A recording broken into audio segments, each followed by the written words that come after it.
cette table ronde introductive. On va passer à la première table ronde donc, qui s'intitule « Quelle économie politique pour justement gouverner cette transition écologique ?» Parce que c'est vrai qu'aujourd'hui, il faut absolument mettre en place donc, un alignement des acteurs, que ce soit donc les pouvoirs publics, les entreprises ou encore les institutions financières. Alors comme tout à l'heure, je vous recommande de flasher le QR code qui va vous permettre donc de poser les questions aux speakers tout au long de la journée. Encore merci donc pour vos questions, très nombreuses déjà pour la table ronde introductive. Alors continuez à participer, il faut que ces débats soient largement interactifs. Pour justement donc mener cette deuxième table ronde, eh bien ce sera mon confrère Vincent, modérateur Vincent Burnand-Galpin, chargé de mission finance durable à l'Institut de la finance durable, qui va mener donc cette table ronde. Vincent, merci d'applaudir Vincent. Et j'ai le plaisir d'appeler donc pour cette table ronde Patricia Barbizet, qui est présidente de la FEP. Merci de l'applaudir.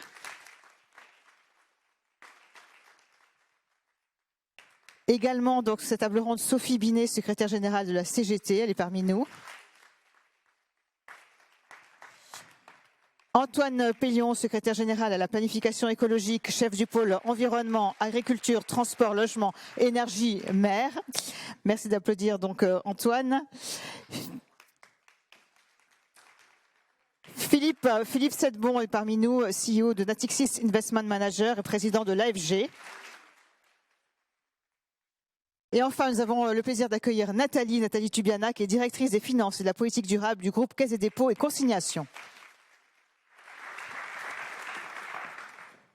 Merci beaucoup Isabelle. Bonjour à tous et donc merci à tous d'être présents. Yves Perrier a rappelé dans son introduction la nécessité d'établir une nouvelle économie politique pour ce double objectif qui est la réindustrialisation du pays et la transition écologique. Et donc, dans la perspective d'une mobilisation collective pour le climat, l'objectif est donc d'aligner les intérêts de tous les acteurs clés de ce défi. Et donc, en fonction des époques, différents pays ont fait le choix de différentes économies politiques en fonction des objectifs qu'ils avaient à relever. On pense aux États-Unis qui ont mené la réindustrialisation du pays, l'industrialisation du pays à la suite de la guerre sous un capitalisme fordisme donc industriel. On pense à l'Allemagne après-guerre qui s'est reconstruit à travers un modèle social de cogestion qu'il utilise encore aujourd'hui avec une participation accrue des salariés dans la gouvernance des entreprises. Et on pense aussi à la France, de son côté, qui après-guerre donc a reposé sur un modèle d'une protection sociale forte et une planification indicative mettant autour de la table administration, patronat et syndicats, donc dans des commissions de modernisation qui étaient réunies par Jean Monnet, secteur par secteur, pour établir des objectifs communs. L'heure était donc à l'économie concertée avec comme chef d'orchestre un État stratège. Mais à la suite donc du choc pétrolier de 1973, ce sont donc les néolibéraux avec la figure de Ronald Reagan en tête qui ont pris le pouvoir, et donc l'État, selon la formule consacrée, n'est pas la solution mais le problème. Donc c'était la part belle à l'initiative privée. Mais aujourd'hui, face aux défis qu'il faut relever, cette transition demande un effort collectif, de l'anticipation et du dialogue. Donc quelle économie politique pour cette transition écologique et comment construire donc cette transition? Donc peut-être pour commencer par un premier tour de table et commencer par vous Antoine Pellion. Donc le gouvernement a fait le choix de créer le secrétariat général à la planification écologique il y a maintenant bientôt 2 ans. Pourquoi ce choix de cette planification? Comment analysez-vous la situation aujourd'hui, ce besoin de planification et comment travaillez-vous finalement avec les acteurs autour de la table? Bien, bonjour à tous, merci du coup pour faire intervenir cette table ronde devant tout ce panel. Peut-être quelques éléments, je pense que c'est assez important et on voit dans l'histoire, vous l'avez rappelé, qu'au moment de crises importantes, quand il y a énormément de facteurs complexes qui s'entremêlent, le besoin de planification quelque part réémerge toujours assez fortement pour y donner de la lisibilité. Et après par contre, il y a presque autant de planification qu'il y a de pays, de conception, etc. Et donc il faut préciser un peu les choses. Je pense qu'on s'inscrit clairement un peu dans une similitude par rapport à ce qu'était en France l'après-Seconde Guerre mondiale, dans la mesure où on est sur une planification qui est incitative, j'aurai l'occasion d'y revenir, sur laquelle on cherche à créer quelque part une plateforme, on rassemble tous les acteurs et on parle concrètement de quelles sont les trajectoires, avec quand même une grosse différence qui est que l'objectif n'est pas le même. Et donc on avait la période de reconstruction, bien sûr, dans la Seconde Guerre mondiale. Et là, on a un défi majeur, et qui est un défi à la fois environnemental, et bien sûr, je pense aux questions de baisse d'émissions de gaz à effet de serre, mais je pense aussi aux enjeux de biodiversité, je pense aussi aux enjeux d'adaptation au changement climatique, je pense aussi à la question, et qui, moi, me paraît presque plus importante, parce que sous-jacente à tout cela, qui est celle de la limite de nos ressources naturelles, les quantités d'eau qui sont limitées, les quantités de biomasse qui sont limitées, et donc c'est commun qu'on a à partager. Il faut organiser la façon dont on s'inscrit, finalement, nos économies, nos sociétés s'inscrivent dans ces limites planétaires, et ça nécessite du coup d'être programmé, parce qu'on voit qu'on est en train de les toucher, ces limites, et avec bien sûr une dimension de justice sociale. Et ce projet, il n'est pas uniquement économique, et je pense que c'est important du coup, écologique, c'était le lapsus, parce que du coup il y a une dimension économique très forte, c'était mon point. D'une part parce que les deux sont très indissociables, d'autre part parce que notamment, on ne peut pas raisonner uniquement à la maille de la France. Je pense que c'est des échanges que l'on va avoir ce matin. Et donc, il y a une dimension d'empreinte carbone, si je veux juste prendre les gaz à effet de serre par exemple, qui fait que, par exemple, réindustrialiser est un outil important pour y arriver. Et donc ça, déjà, c'est une dimension forte économique. Et puis, plus généralement, on voit bien que cette transition dont on a besoin, c'est énormément d'évolution de nos infrastructures, nos façons de consommer, nos biens de consommation. Et donc, de ce fait, c'est aussi des filières nouvelles, et il faut qu'on évite de faire la même chose, quelque part, l'erreur qu'on vient de commettre collectivement avec le photovoltaïque, où du coup on importe massivement des composants. Et donc comment est-ce qu'on bâtit des filières françaises, comment est-ce qu'on les fait grandir, et comment derrière, tout de suite après, vient cette question des personnes, tout simplement, et donc l'évolution des métiers, la formation continue, les sujets de compétences plus généralement qui sont absolument essentiels. Et donc cette planification, elle n'est pas qu'écologique, entre guillemets, elle a cette dimension économique très forte. Et j'en terminerai peut-être là, à chaque fois qu'on commence à creuser un sujet, on voit que c'est à chaque fois, il n'y a jamais un seul acteur qui est en lead sur quelque chose. Et on a besoin toujours d'entraîner un pack qui est à la fois un mélange entre, bien sûr, l'État qui doit jouer son rôle, les collectivités locales, mais bien sûr les acteurs économiques, les entreprises au sens large, et puis les citoyens, vous et nous, à titre personnel. Et donc il faut rentrer dans ce concret-là, et c'est tout l'objectif, alors parfois un peu ramifié, un peu titanesque, cette planification, de rentrer dans ce détail pour parler solutions et parler comment on construit ensemble. Et ça, c'est vraiment très important. Alors pour parler de cette transition économique, peut-être on va tourner vers les entreprises. Patricia Barbizet. Donc selon la définition de l'économiste Milton Friedman de l'entreprise, l'objet social de l'entreprise reste celle de générer du profit, où les investissements, les salaires restent un coût.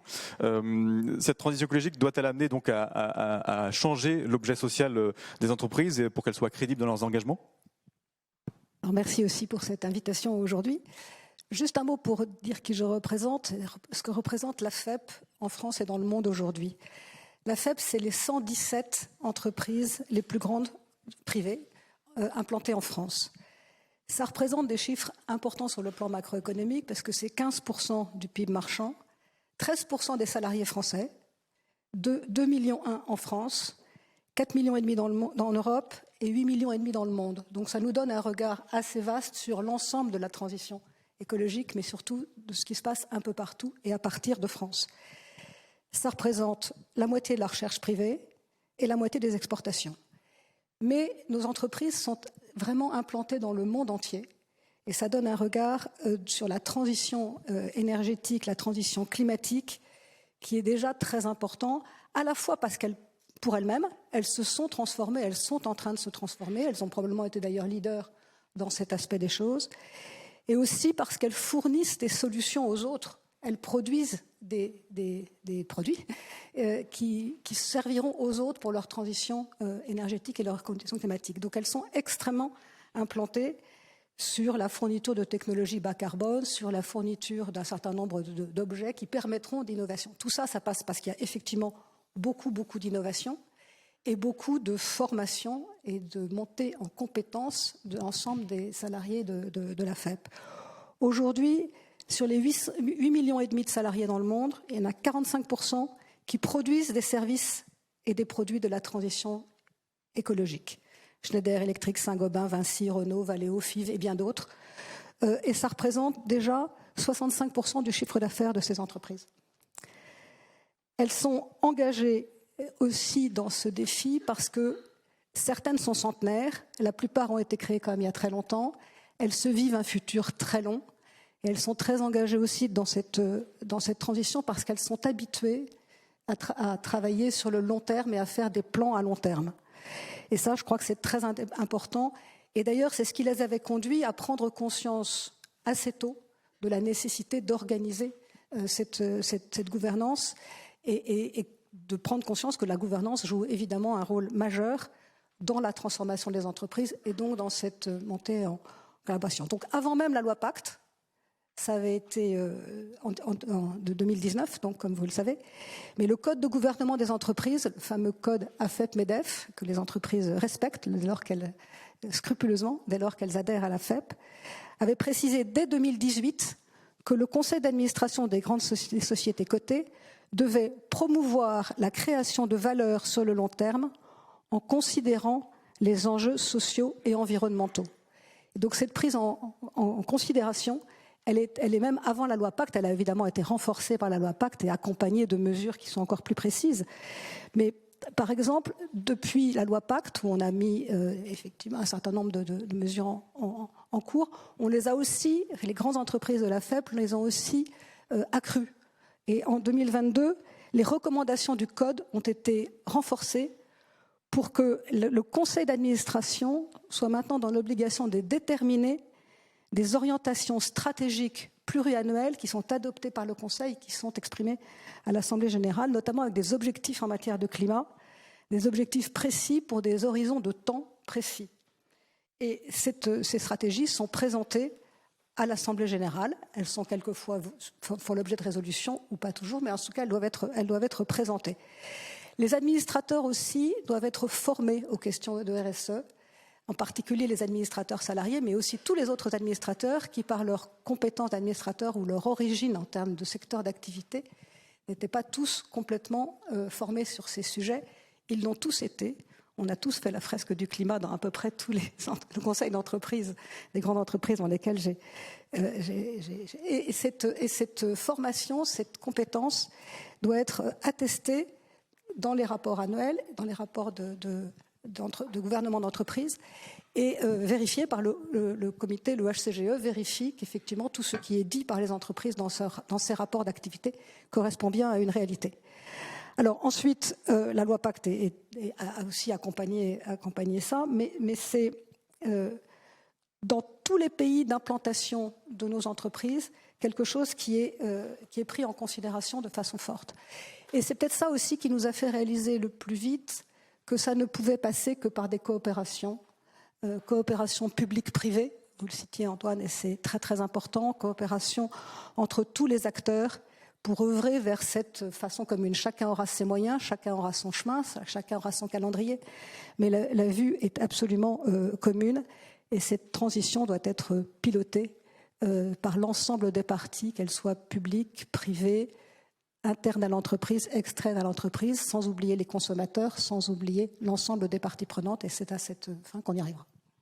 Donc parmi les parties prenantes, nous avons les salariés.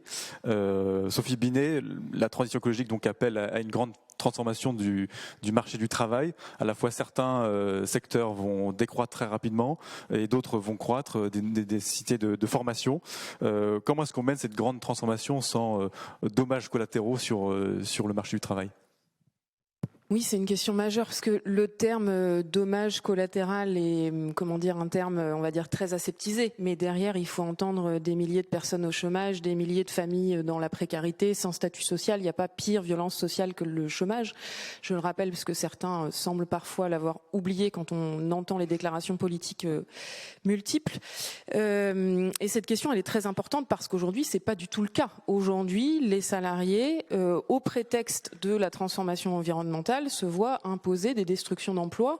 Je prendrai l'exemple de l'automobile, par exemple.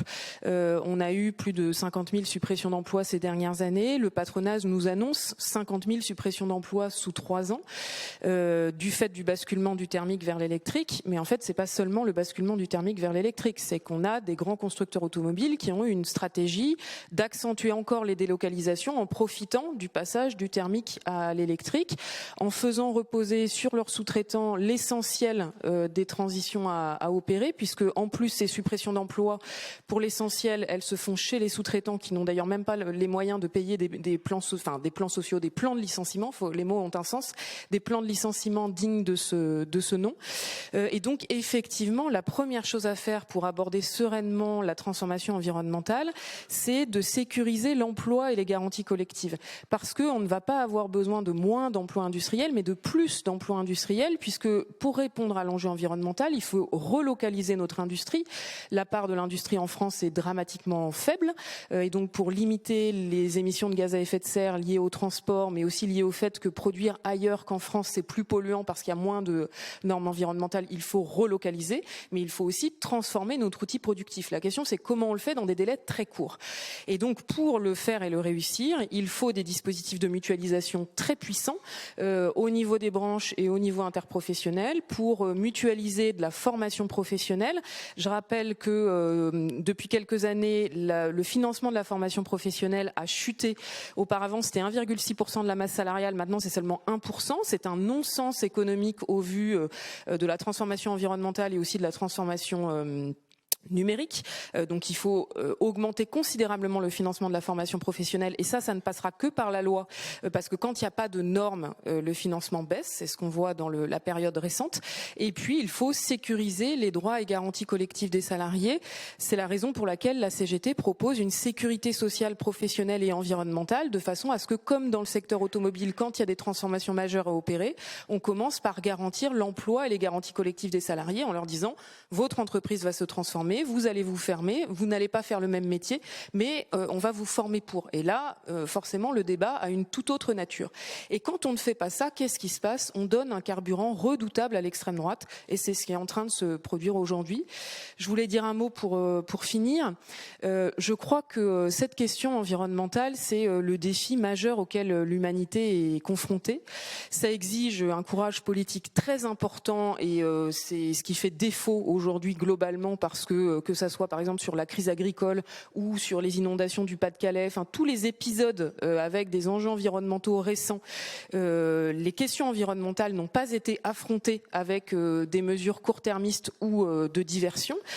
Donc un courage politique, mais aussi des investissements de moyen long terme, parce que ça coûte, et donc ça veut dire qu'il faut changer de logiciel très rapidement.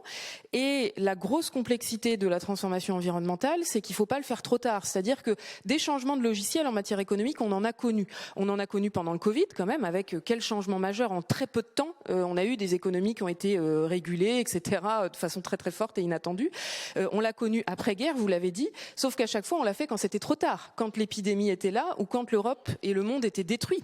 Là, sur la question environnementale, il faut le faire avant, parce que ça ne se répare pas. Et donc c'est là où il faut une anticipation, un courage politique. Il y a urgence. Et le dernier point là-dessus, c'est que c'était intéressant votre définition de la planification. Et je pense qu'effectivement, il faut approfondir la définition de la planification. On a un point de désaccord là-dessus. La planification, si elle est incitative, ça sera comme aujourd'hui, c'est-à-dire ça ne marchera pas.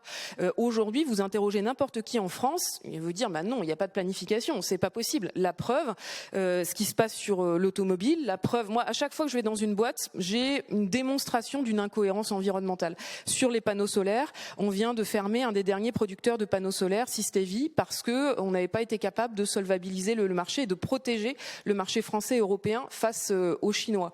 J'étais la semaine dernière à Cordemais, donc une des dernières centrales à charbon, où ce sont les salariés qui ont anticipé dès 2015 la nécessité de transformer la production, alors qu'en 2015, les pouvoirs publics étaient sur le plan charbon 2030, avec 400 millions d'euros d'investissement pour limiter l'impact du charbon. Nous, tout de suite, on a construit un projet de pellets de bois avec du black pellet pour construire une électricité avec du bois recyclé. Eh bien, ce projet qui date d'il y a bientôt 9 ans et qui était précurseur, il n'est toujours pas sorti de terre parce qu'on a un blocage de financement et de la part du propriétaire de Cordemais, avec des pouvoirs publics qui ne savent pas où ils vont. C'est-à-dire qu'ils mettent 400 millions d'euros sur le plan charbon 2030. 2 ans après, on annonce la fin du charbon. Et là, aujourd'hui, on nous dit dit que Cordemais, qui coûte 200 millions d'euros d'investissement, c'est trop cher et qu'on ne veut pas y aller. Donc il y a un problème de perspective durable pour que les transformations puissent se faire. Et aujourd'hui, la planification n'est pas là et il faut la construire de façon sérieuse. Là-dedans, il y a un enjeu de fléchage des financements. Alors pour nous tourner vers Nathalie Toubiana, comment est-ce qu'on invente cette nouvelle gouvernance de l'épargne des ménages aujourd'hui? Donc la Caisse des dépôts est bien sûr centrale dans cette réorientation de l'épargne grâce à l'argent que vous gérez des ménages à travers le livret A et d'autres. Comment est-ce que ce mandat aujourd'hui, est-ce que vous pouvez nous rappeler le mandat de la Caisse des dépôts et comment il est défini et comment est-ce que vous distinguez peut-être d'un gestionnaire d'actifs classique et comment est-ce que vous participez finalement au financement de la transition écologique?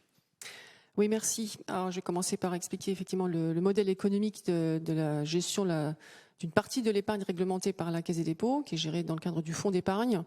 Donc effectivement, nous transformons la partie de l'épargne réglementée qui est centralisée au sein de la Caisse des dépôts, à peu près 60% de l'épargne des Français sur les livrets réglementés, livret A, LDDS et LEP. Et nous le transformons en prêt de long terme au profit de secteurs qui sont identifiés comme prioritaires par l'État. C'est le logement social, c'est la politique de la ville et c'est le secteur public local. Une autre partie de cette épargne est investie en actifs financiers parce qu'il faut pouvoir rémunérer ces livrets à 3% aujourd'hui pour les épargnants et puis assurer aussi la liquidité de cette épargne puisque c'est une épargne qui, vous le savez bien, doit être disponible à tout instant. À fin 2023, c'est à peu près 200 milliards d'euros d'encours de prêts qui sont gérés par la Caisse des dépôts dans le cadre du fonds d'épargne. Et une grande partie de ces prêts sont désormais, de plus en plus d'ailleurs, sont désormais orientés vers le financement de la transition écologique, la rénovation thermique des bâtiments, des logements sociaux, des bâtiments publics également, ou bien la construction également de bâtiments publics à haute performance énergétique environnementale, haute performance environnementale. La Caisse des dépôts n'investit pas, ne finance pas la transition écologique à travers cette épargne réglementée centralisée. C'est d'ailleurs notre première priorité, en fait. On a 3 priorités. Le financement de la transition écologique, le soutien des souverainetés économiques, industrielles, financières et la cohésion sociale et territoriale. Le financement de la transition écologique, elle s'est traduite en 2020 par un plan de financement de 60 milliards d'euros sur 5 ans. À fin 2023, donc c'était sur les exercices 2020-2024, à fin 2023, on a déjà largement dépassé ce plan et on a atteint presque 80 milliards d'euros de financement de la transition écologique sur finalement 4 ans au lieu de 5 ans. Donc nous en sommes très contents et c'est prioritairement les secteurs de l'immobilier, de l'énergie bien sûr, des transports, de la mobilité et la biodiversité aussi. Bien entendu, nous préoccupons beaucoup de la préservation de notre biodiversité et de nos ressources naturelles. Donc nous avons fait le choix de relancer un nouveau plan de financement qui s'élève désormais à 100 milliards sur les exercices 2024-2028 en faveur de la transition écologique, toujours sur les mêmes secteurs. Il s'agit d'augmenter les capacités d'énergie renouvelable, il s'agit de renaturer des espaces de forêt par exemple. Donc il s'agit aussi d'installer des bornes de recharge électriques, d'accompagner le développement des transports décarbonés. Voilà, donc ça se traduit de cette manière-là. Et c'est tout le groupe qui est embarqué dans cette priorité. C'est pas uniquement la Caisse des dépôts en elle-même, c'est l'ensemble des filiales qui s'inscrivent dans cette stratégie.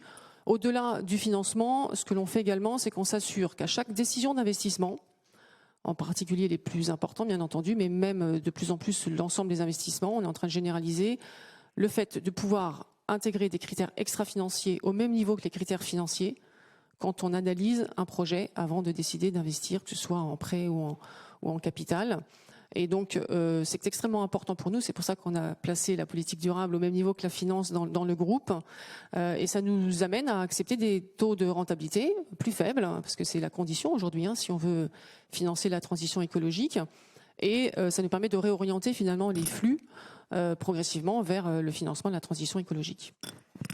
Merci. Donc du côté des investisseurs privés, Philippe Sedbon, dans cette transition, les financements publics ne suffiront pas. Donc quelle est la responsabilité des acteurs financiers dans cette transition? Et aussi peut-être une question sur comment est-ce que finalement on s'intéresse au fait qu'on ne fait pas que seulement décarboner son portefeuille, mais aussi qu'on participe à l'investissement et au financement de la transition et qu'il y a un impact, une utilité à ce financement. Bonjour, donc effectivement moi je suis là au titre avec deux casquettes aujourd'hui, à la fois responsable de Natixis Investment Managers qui est une des principales sociétés de gestion d'actifs en France, en Europe et même au niveau mondial, avec deux pieds d'ailleurs, je le souligne, c'est toujours intéressant de regarder un peu ce qui se passe, France et États-Unis. Et puis en tant que président de l'AFG, qui est l'association française de la gestion d'actifs, et donc deux postes là d'observation intéressants sur comment on déplace effectivement le financement des transitions. Bon, je crois que vous l'avez dit, hein, les États et l'État fait beaucoup, mais ça ne suffira pas.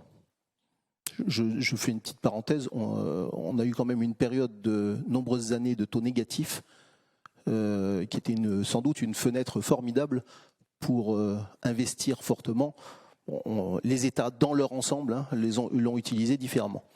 Le secteur bancaire est un acteur majeur, on en a parlé à la table ronde précédente, c'est un acteur majeur, mais là aussi, la réglementation fait que les bilans bancaires ne sont pas extensibles à l'infini.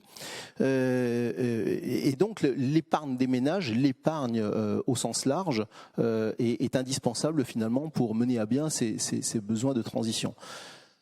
Encore faut-il que, alors vous l'avez dit, c'est peut-être des rendements de façon transitoire inférieurs, encore faut-il en revanche que ce soit des rendements positifs. C'est-à-dire que l'épargne des ménages, quel que soit le ménage, souhaite avoir un rendement sur son investissement, a besoin d'un rendement sur son investissement, a fortiori lorsqu'on est sur des projets longs. Et c'est justement ce qu'on met en avant à l'AFG et partout dans notre industrie, c'est cette nécessité du temps long. Alors pour autant, la journée s'intitule passons à l'action. Hein. Mais on peut mener des actions de court terme, mais avec un temps long, et il est nécessaire d'avoir un temps long. L'épargne s'entend sur le long terme.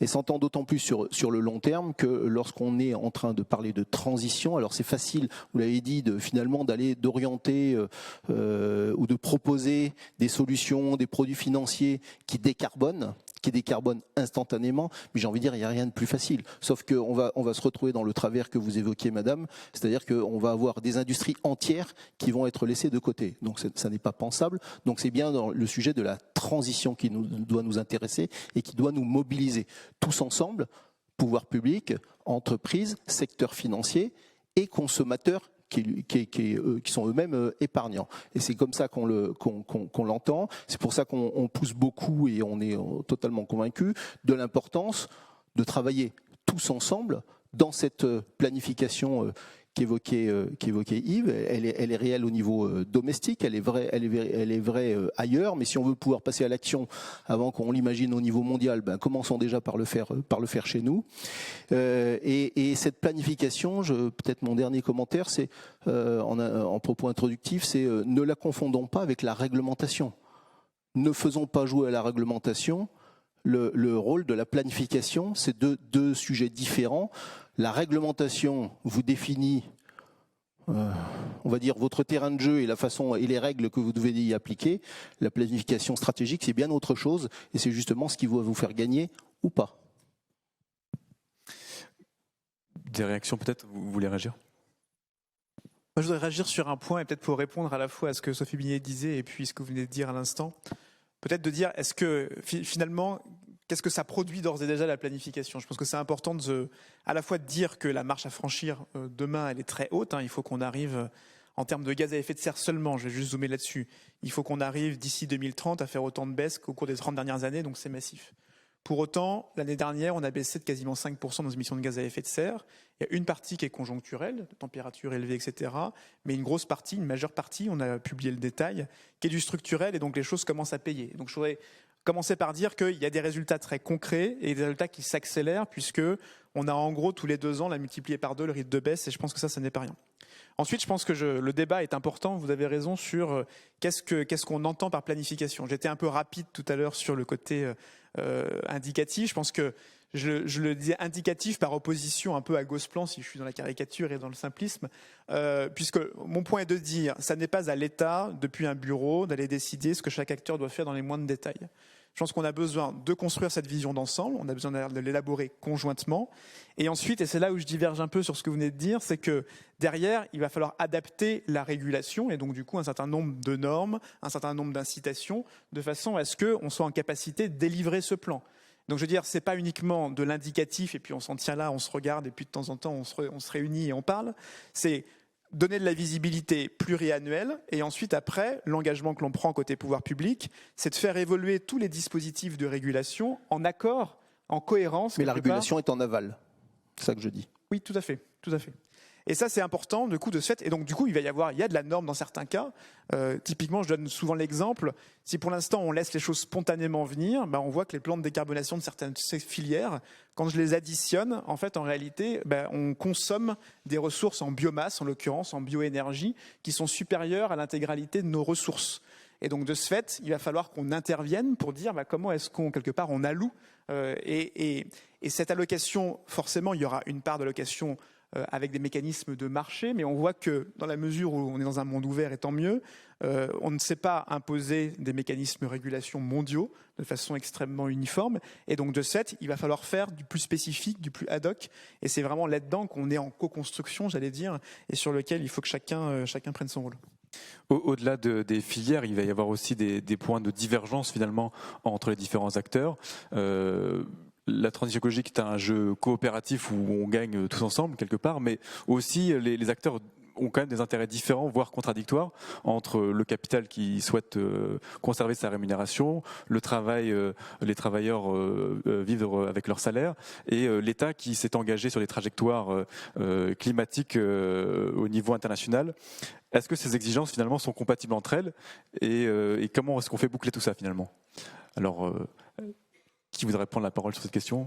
Vas-y. Alors, je pense qu'effectivement, tous ces éléments vont de pair. Il faut agir sur l'ensemble de ces éléments.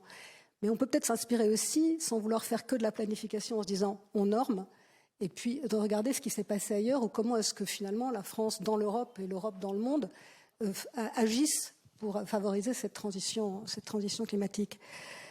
Je pense qu'on a en France une approche très régulée de planification, mais de planification qui n'était pas très agile. On donnait des normes et ensuite on mettait en place des normes, mais il n'y avait pas beaucoup de pilotage jusqu'à ce que Vincent Payon arrive, mais il n'y a pas beaucoup de pilotage, d'adaptation à ce qui se passait en fait. Et donc on s'est beaucoup soucié, plus que les autres et avant les autres, de la réduction des émissions, et on a imposé des normes, mais sans développer une politique d'export. C'est-à-dire qu'en fait, on s'est un peu contraint nous-mêmes sans forcément pouvoir aller projeter des produits qui pouvaient aller conquérir le monde. À l'inverse, la Chine, et je reviens de Chine et je regardais comment ça se passait ailleurs, la Chine a développé une politique de planification très forte, mais pour développer des produits bas carbone, une politique d'exportation de ces produits, et c'est eux qui, effectivement, si on n'y prend pas garde, nous inondent de leurs produits parce qu'effectivement, ils ont fait les efforts avant nous. Et ils ont développé une politique qui était d'innovation technologique destinée à l'exportation. Et c'est un acte fort et on le voit dans les produits qui nous arrivent. Les États-Unis ont pris encore une voie différente et ils ont essayé, eux, d'attirer les investissements en leur faisant des accueils particulièrement bons en matière de prix de l'énergie, en matière de conditions d'installation, en matière éventuellement de réduction d'impôts, en disant venez chez nous et à ce moment-là on se développera.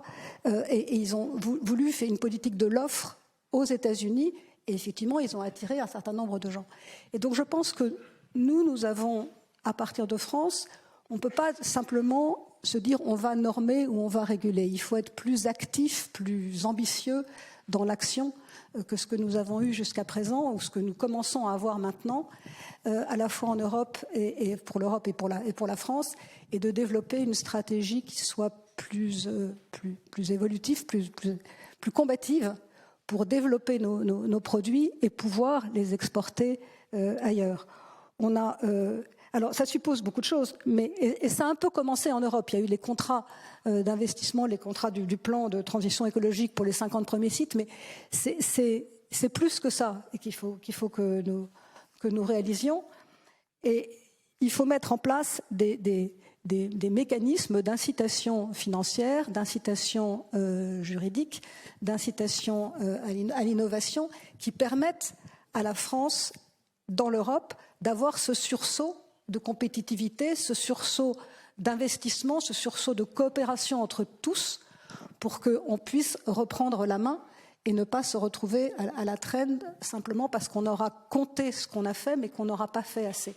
Ça demande une montée en compétences forte de tout le monde, d'accompagnement de tous nos salariés des groupes pour leur permettre d'acquérir ces nouvelles compétences. Ça demande des compétences aussi de formation.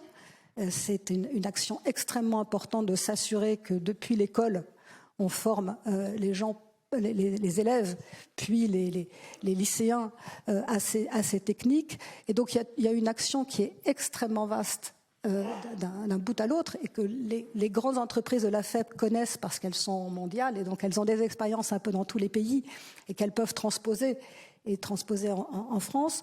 C'est tout le sens de l'accompagnement qu'on fait des lycéens, des lycées professionnels, de la formation des équipes à l'intérieur de l'entreprise, de la montée en compétences de tout le monde. Ça n'est qu'à cette condition-là, de volontarisme, et c'est vraiment par la croissance et la compétitivité qu'on sortira le mieux de cette difficile équation, pas seulement par la mesure ou la norme ou la contrainte, bien entendu, mais je pense que personne ne pense que ce sera que par la mesure ou la contrainte.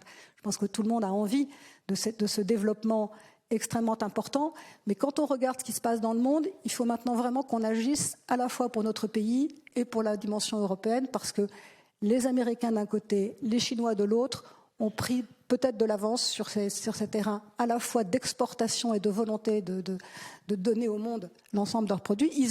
Les Chinois ont vraiment besoin d'exportation. Leur croissance intérieure aujourd'hui ne suffit pas. Donc ils vont avoir cette action très forte.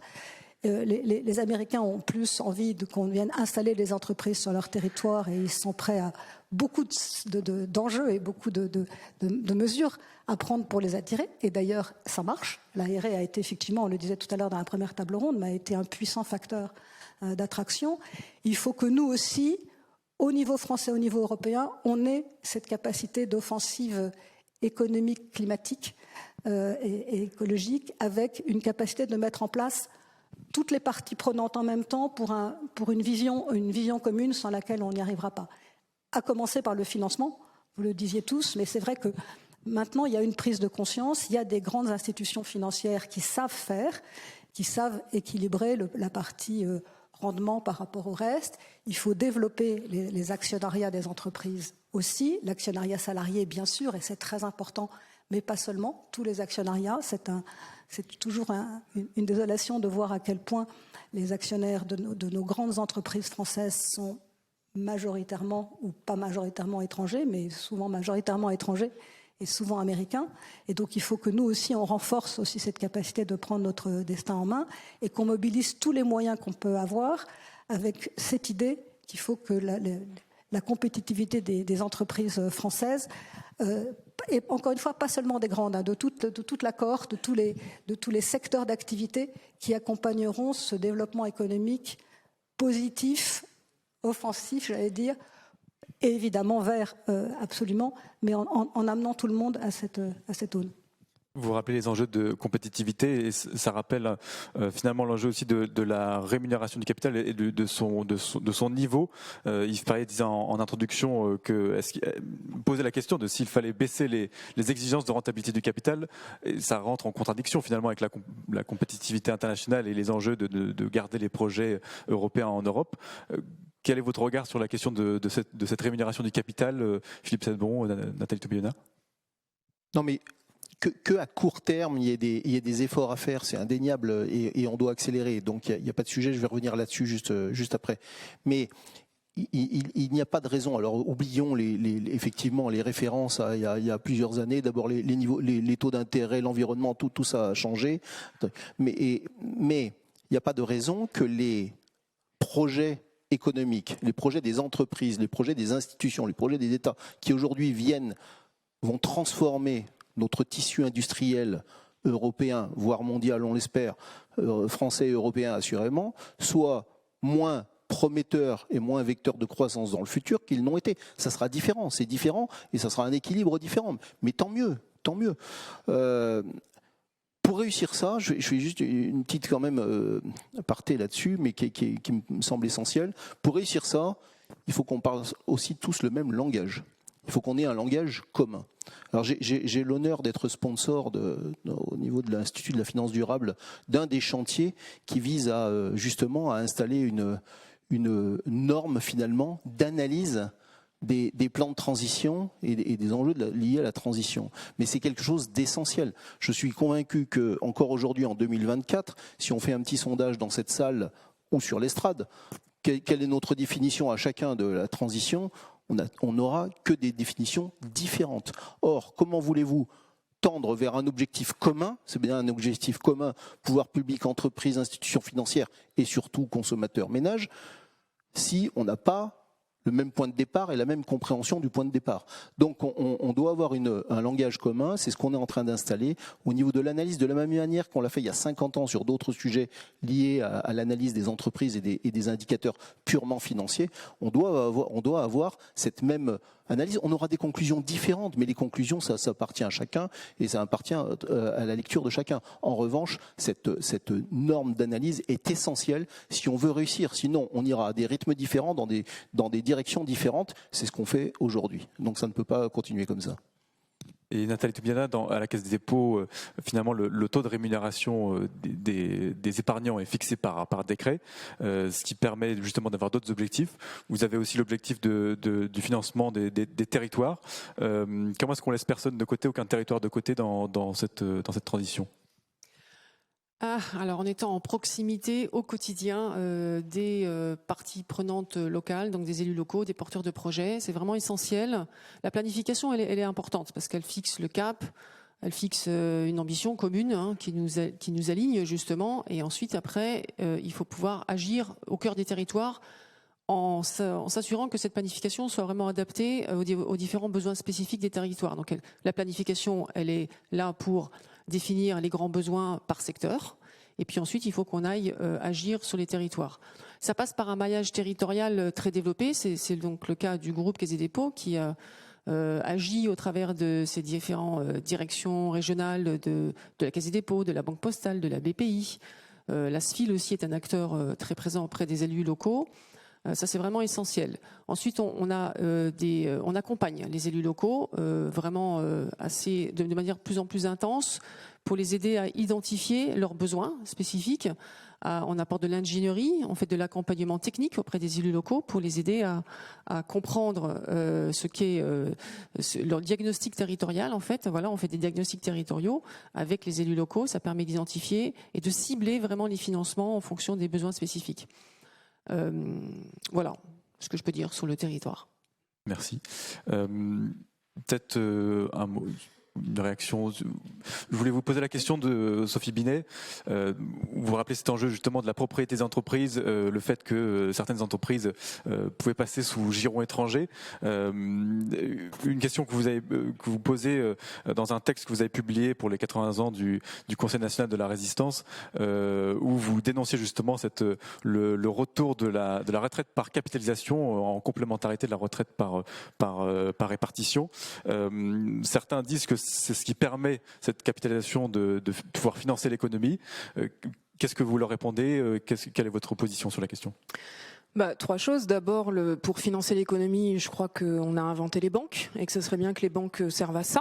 Et c'est un problème que c'est justement la financiarisation de l'économie qui s'est faite où on a contraint les entreprises à aller se financer sur les marchés et on a changé le rôle des banques qui vont d'ailleurs financer les marchés pour que les marchés financent les entreprises. Donc on marche sur la tête. La deuxième chose, c'est que on a en France, il me semble, 2000 milliards d'encours dans l'assurance vie, et donc on serait bien inspiré de travailler sur l'assurance vie. Et puis la troisième chose, c'est que laissez-nous nos retraites. Il n'y a rien de plus risqué que les retraites par capitalisation. On a vu beaucoup d'épisodes, notamment dans les pays anglo-saxons. D'ailleurs, les seules retraites par capitalisation qui ne sont pas risquées, c'est les retraites des patrons, puisque il y a des clauses et ce sont des retraites qui fonctionnent à prestations définies. Mais les nôtres, les retraites des salariés par capitalisation, fonctionnent à cotisation définie, c'est-à-dire que ce qui est sûr, c'est ce qu'on paye. Par contre, ce qu'on touche, on ne le sait pas. Donc oui, effectivement, nous ne voulons pas jouer nos retraites à la roulette russe. Et puis ensuite, la question, c'est évidemment la question du financement de l'économie. C'est une question centrale, encore plus pour organiser la transformation environnementale. Et je pense que là-dessus, il faut sortir des discours convenus. Oui, il y a des contradictions d'intérêts. Oui, on est bloqué aujourd'hui parce qu'il y a des taux de rentabilité toujours plus élevés qui sont exigés. Oui, on est dans de grandes difficultés puisqu'on a des investisseurs qui font des montages toujours plus risqués. On le voit, nous, notamment dans des entreprises en difficulté, puisque à chaque fois, les entreprises en difficulté, ce sont nous qui nous battons pour l'emploi, pour aller chercher de nouveaux investisseurs, pour garantir l'avenir de l'entreprise. Par exemple, on l'a fait du côté de la CGT très récemment pour Valdune, donc la dernière entreprise de production de roues et d'essieux de train en France. Pour nous, le montage évident, c'était que Alstom se positionne, notre champion tricolore se positionne pour garantir une filière ferroviaire en France. C'était dans le cœur de son travail. Alstom ne l'a pas souhaité, n'a pas pris ses responsabilités, et donc on a été contraint d'aller chercher d'autres acteurs, et on se retrouve avec des montages financiers qui sont très dangereux. Et c'est pas le seul exemple, j'en ai d'autres, je pourrais les multiplier, des entreprises qui arrivent et qui ont comme mise de départ 10, 15, 20%. C'est pas sérieux ça, parce que derrière, on sait bien que c'est nous qui allons devoir rembourser la mise derrière avec des taux de rentabilité beaucoup trop élevés pour l'avenir du modèle économique, et qu'on ne va pas pouvoir investir pour la transformation environnementale. Dernier exemple sur cet aspect-là.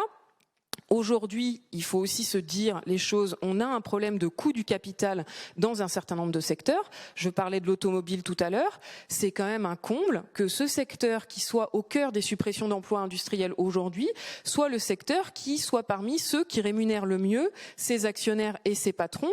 On a eu le salaire de Carlos Tavares qui a défrayé la chronique récemment, 100 000 euros par jour. C'est sûr que là, on sort du cadre du décent.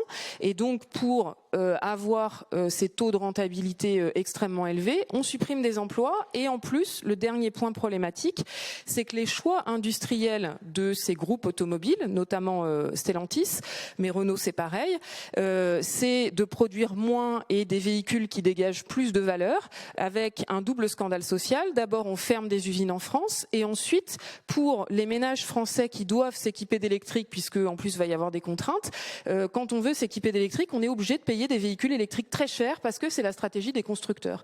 Or, au Japon, Nissan, parce qu'il a été contraint par l'État japonais, a fait un autre choix avec un véhicule électrique produit au Japon, vendu à 17 000 euros. Quand est-ce qu'on fait ça en France? Et pour qu'on puisse faire ça en France, ça veut dire qu'il faut que l'État prenne ses responsabilités et agisse. Par exemple, sur le secteur de l'automobile, l'État est actionnaire de Renault, donc c'est un levier. Et ensuite, le marché de l'automobile, il est très largement solvabilisé par l'argent public, que ça soit les primes à la casse ou les primes à la reconversion. Et donc, l'État pourrait orienter aussi les choix stratégiques de positionnement de gamme des constructeurs pour répondre aux défis environnementaux. Parce qu'on a une double catastrophe sociale qui se prépare dans le secteur automobile. Et donc, moi, ma conclusion sur ce point, c'est que si on laisse la main du marché faire, on court à la catastrophe face aux défis environnementaux. Il faut que l'État assume enfin d'affronter les grands groupes et le capital d'une façon générale. Pour revenir sur l'exemple de Valdune, c'est complètement anormal que Alstom n'ait pas été sommé de prendre ses responsabilités et de reprendre Valdune. Pour construire, en Allemagne, ça ne se serait pas passé comme ça. Aux États-Unis, ça ne se serait pas passé comme ça. On a des champions tricolores qui aujourd'hui ont fait sécession et qui font l'essentiel de leur chiffre d'affaires à l'extérieur, donc ne s'intéressent plus à ce qui se passe en France. Et donc, il faut leur rappeler et remettre tout le monde autour de la table Dernier point là-dessus, on a un levier d'intervention, c'est les aides publiques aux entreprises. Chaque année, 177 milliards d'euros d'aides publiques aux entreprises avec peu de conditions, peu de contreparties. Par exemple, les prêts garantis par l'État, la seule condition, c'est de les rembourser. Oui, c'est bien, mais il pourrait peut-être y avoir des conditions sociales, environnementales. Ça m'est arrivé récemment d'avoir une entreprise en difficulté, obligée de fermer, qui avait tenu aucun de ses engagements pris devant le tribunal de commerce. L'État, dans l'incapacité de se faire rembourser les aides et les prêts, tout simplement parce que ça n'avait pas été conditionné.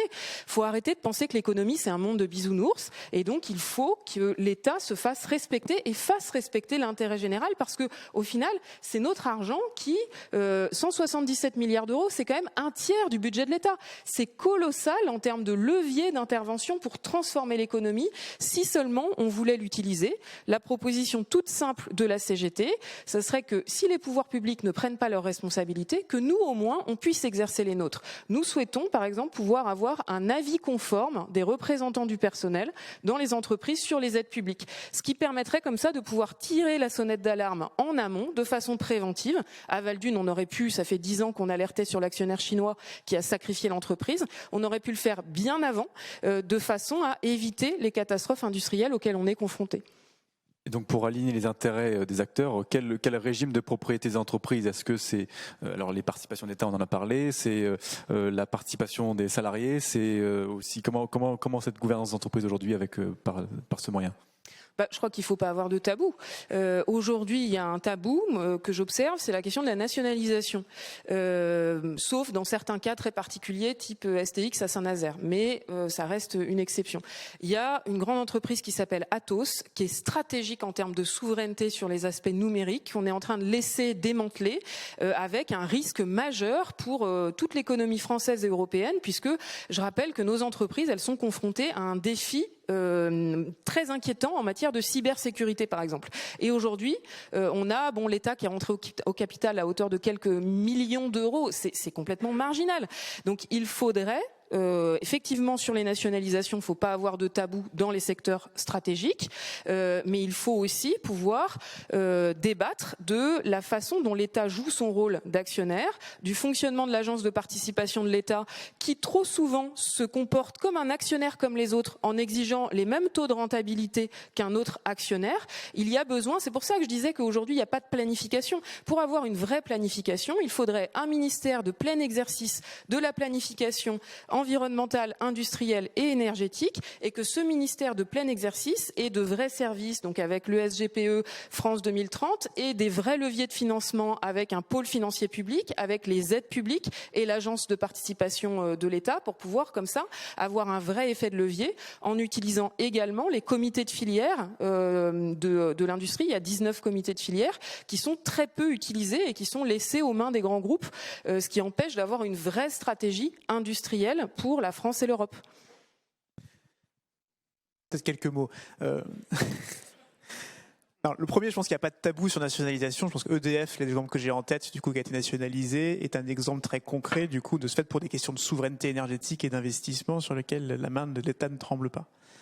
Après, sur la question du conditionnement des aides, je pense que moi je rejoins l'idée qu'il faut conditionner plus de soutien sur les questions de transition. Après, avec toujours ce souhait du pragmatisme, c'est-à-dire que je prends les PGE par exemple, à un moment donné, trop de conditionnalités croisées. Je dis pas qu'il en faut, il faut trouver un juste milieu, mais peut conduire à ce que l'outil soit inopérant parce que pas capable d'activer dans les délais, etc. Donc il faut trouver les bons compromis. Et je pense qu'il y a de la marge d'amélioration. Donc le fait de se mettre d'accord sur les mêmes conditions, tous les acteurs publics autour de la table, pour se faire respecter. Voilà.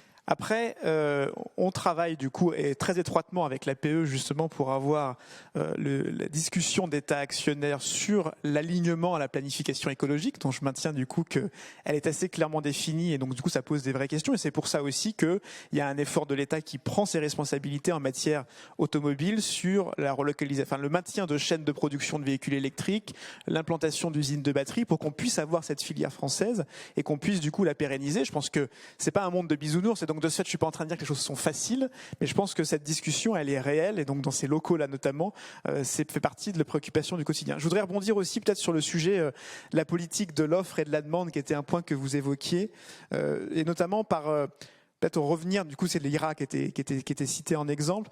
Je pense qu'il y a quand même deux cinétiques très différentes sur lesquelles je voudrais revenir. C'est-à-dire on a un impératif de très court terme, 2030, sur lequel il faut arriver à baisser massivement nos émissions.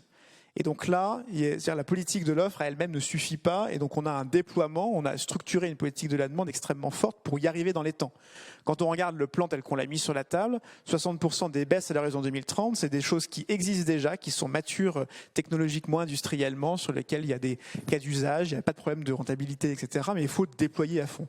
Et là, si on n'a pas du coup une action très, très musclée aussi côté demande, et donc ça passe parfois par des incitations, parfois par des normes, parfois par autre chose, du coup, on n'y arrivera pas. Par contre, du coup, sur le plus long terme, on a besoin le post-2030, la neutralité carbone. Là, on a deux sujets. Un, il y a beaucoup plus à structurer de l'offre nouvelle. Et donc, dans ce cas-là, alors France 2030 y contribue, mais il faudra aller encore plus loin sur ce sujet pour pouvoir avoir les bonnes solutions.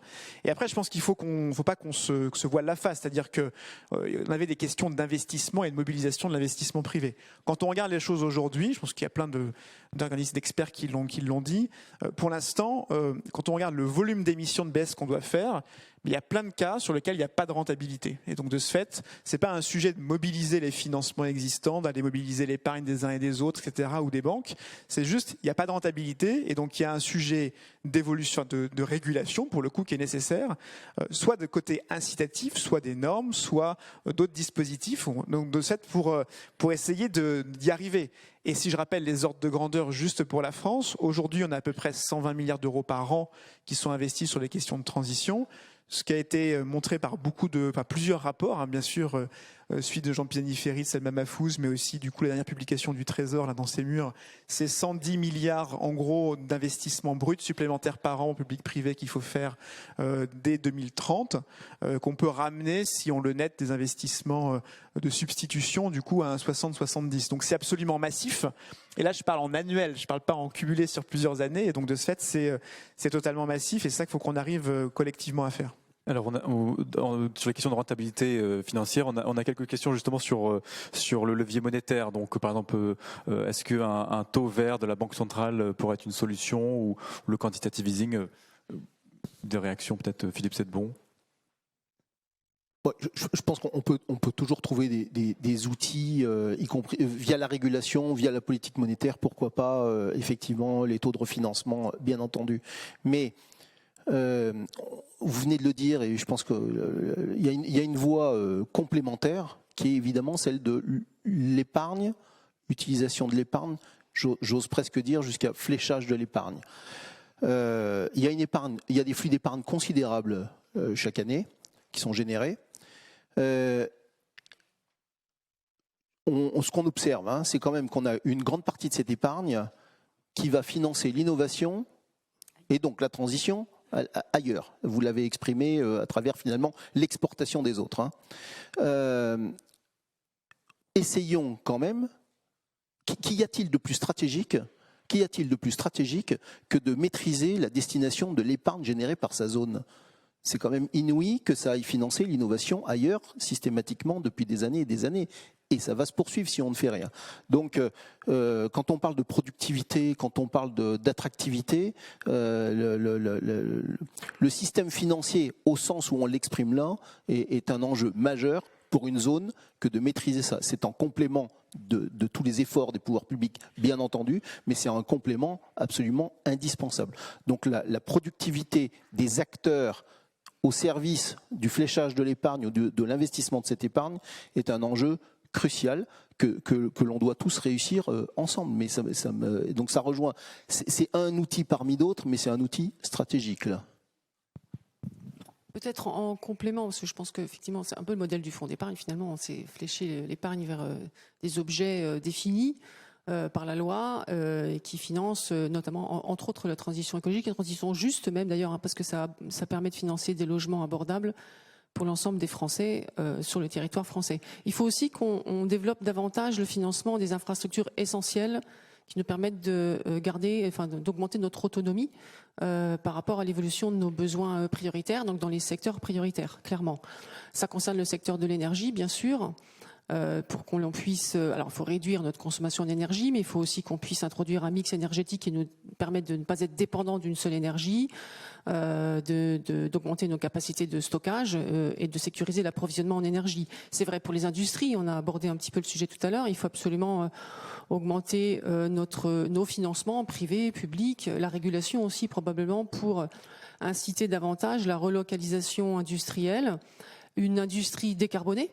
Voilà, alors qui se décarbone ou qui est nativement décarboné à chaque fois qu'on installe une nouvelle usine. Faut quand même qu'on ait un peu de régulation pour que cette nouvelle usine soit nativement décarbonée. Donc c'est, à mon avis, je pense que c'est l'addition des différents leviers qui nous permettra d'atteindre notre objectif, mais toujours dans le cadre d'une planification, parce que c'est vrai que, je reviens sur les propos précédents, c'est important de ne pas nous éparpiller, d'être sûr qu'on adresse les secteurs qui en ont réellement besoin, et de ne pas surinvestir dans un domaine et de sous-investir dans un autre domaine. Donc là, le rôle du SGPE est central. Dans ce cadre-là, la feuille de route France Nation Verte nous guide. Et puis, il faut qu'on ait une planification financière maintenant à partir de cette feuille de route qui nous permettra justement d'adresser les financements là où les besoins sont réels. Alors, il nous reste 2 minutes 30. Peut-être un mot pour conclure, Patricia. D'abord, je pense qu'au-delà de tout ce que vous venez de dire, je pense que c'est tout le rôle de l'IFD. Je pense Exactement. C'est vraiment la mission de l'Institut de la finance durable que d'arriver à coordonner, aider, guider et participer à tous ces enjeux considérables. Et je pense qu'on a, voilà, ces premières rencontres en attestent, mais je pense qu'on en aura beaucoup d'autres parce que c'est vraiment là aussi où peuvent se nouer un certain nombre de choses. Pour conclure en un mot, Luca Di Beo, le patron de Renault, disait un jour dans sa lettre « Les États-Unis stimulent, la Chine planifie intelligemment et l'Europe réglemente ». Et en gros, c'est quand même vrai.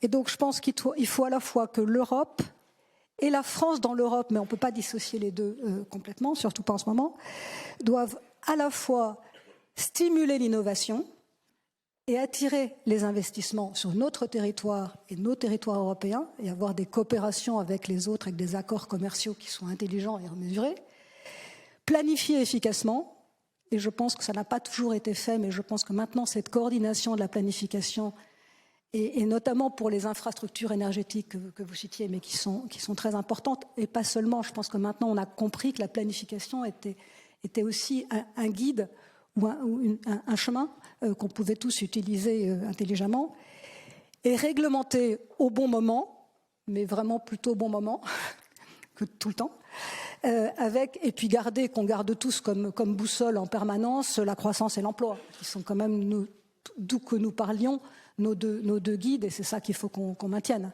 et qu'on privilégie absolument.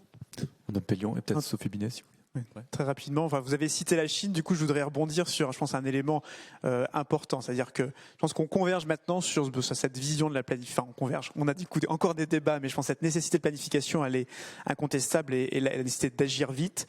Du coup, de ce fait, on a un sujet qui est profondément démocratique dans tout ça, c'est-à-dire qu'on voit bien que on a besoin, encore une fois, c'est pas le Gosplan et c'est pas le modèle chinois, et on a à concilier ça avec notre démocratie. Et donc, de ce fait, on a très rapidement évoqué les questions territoriales tout à l'heure, mais je pense qu'il n'y a pas plusieurs planifications. Il y a finalement, elle a à se ramifier sur les différents territoires, dans les entreprises, et qu'on partage ce modèle commun et qu'on arrive à itérer sur cette base-là. Et derrière, ça ramène du coup tout ça au sujet du pacte social qu'on a collectivement du coup bâtir, et donc à une notion de justice aussi dans la répartition de l'effort. Je voudrais terminer sur ce chiffre qui est pour moi important, qui est que dans le plan à 2030, il y a la moitié des baisses qui sont entre les mains des entreprises en volume, il y en a un quart qui sont entre les mains des pouvoirs publics, donc 75%, si je simplifie à outrance, entre les mains des gros, et puis 25% entre les mains des gens. Et c'est parce que du coup on demande aux plus gros quelque part de faire l'effort le plus rapide au début qu'on peut permettre aussi à nous citoyens et donc du coup toute la population de le faire beaucoup plus à son rythme. Et donc si je donne un exemple, par exemple, on ne demande pas à tous les Français d'avoir une voiture électrique en 2030, c'est 15% des voitures électriques, donc ça veut dire 85% des Français auront toujours une voiture thermique en 2030, et ça n'est pas stigmatisant. Ce rythme, ce pacte social, cette conciliation avec la démocratie, c'est absolument essentiel pour que cette planification qu'on est en train d'esquisser, elle ait du concret et qu'on arrive au résultat. Un dernier mot. Oui, je crois que c'est les salariés qui peuvent permettre de dépasser la redoutable contradiction entre le social et l'environnemental. Et pour ça, il faut qu'on arrête d'être les passagers clandestins des stratégies d'entreprise.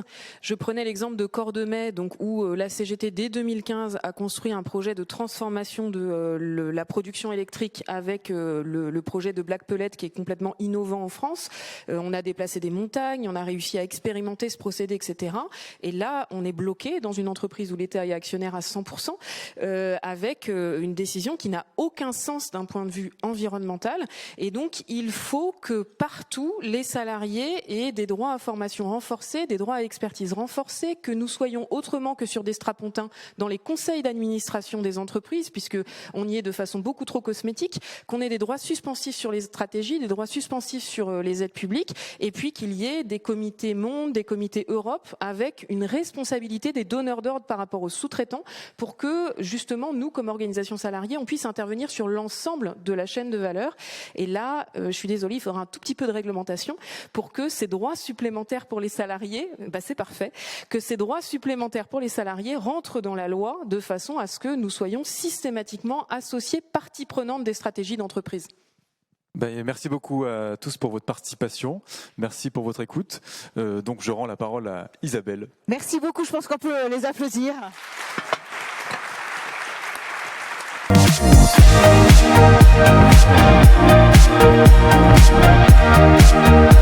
Thank you.